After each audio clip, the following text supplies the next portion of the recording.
Andhra Pradesh assembly సమావేశాలు ఇవాళ ప్రారంభమయ్యాయి. ఉభయ సభలను ఉద్దేశించి గవర్నర్ జస్టిస్ అబ్దుల్ నజీర్ ప్రసంగించారు. ప్రజాశ్రేయస్సే ధ్యేయంగా తమ ప్రభుత్వం ప్రణాళికలతో ముందుకు వెళ్తుంది అన్నారు.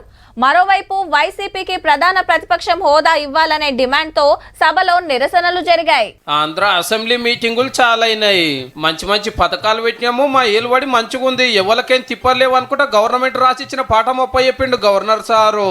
అయితే సీఎం సార్ పేరే తప్పు చదివిండు. శ్రీ నరేంద్ర చంద్రబాబు నాయుడు గారు, honourable chief minister. Sir speech ఇట్లా సురువు అయిందో లేదో అటుకెళ్ళి వైసీపీ ఎమ్మెల్యేలు మీటింగ్ వచ్చి లొల్లి వేసిండ్రు. జగన్ అన్నకు ప్రధాన ప్రతిపక్షం లీడర్ హోదా ఇయ్యాలనేది మనోళ్ళ డిమాండ్. గప్పుడు మంత్రులతో సమానంగా ప్రోటోకాల్ మర్యాద ఉంటది. లేలే రూల్స్ ప్రకారం 18 మంది ఎమ్మెల్యేలు ఉంటేనే వస్తుందని స్పీకర్ సారు. ఇలా కొత్త 11 మందే ఉన్నారు. మరి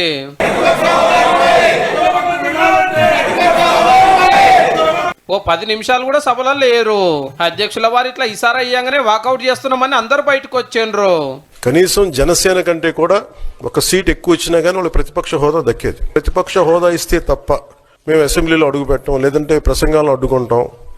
అలా ఇది సరైన మెసేజ్ బయటికి వెళ్దాం. అయితే 60 రోజులు అసెంబ్లీకి రాకుంటే ఎమ్మెల్యే పదవులకి వెళ్ళి తీసేస్తామని స్పీకర్ సార్ ముందే వార్నింగ్ ఇచ్చిండు. అందుకే ఫస్ట్ నాడు జగన్ అన్న వచ్చిందని ప్రచారం అవుతుంది. చూడాలి మరి రేపటికెళ్ళి వస్తాడో దుమాలే కొడతాడో. గమ్మత్ ఏంటంటే ఈ సారు ప్రధాన ప్రతిపక్షం హోదా ఇస్తే పక్క అసెంబ్లీకి వస్తా అంటున్నాడు, కానీ మన సార్కుగా హోదా ఉన్నా వస్తలేడు.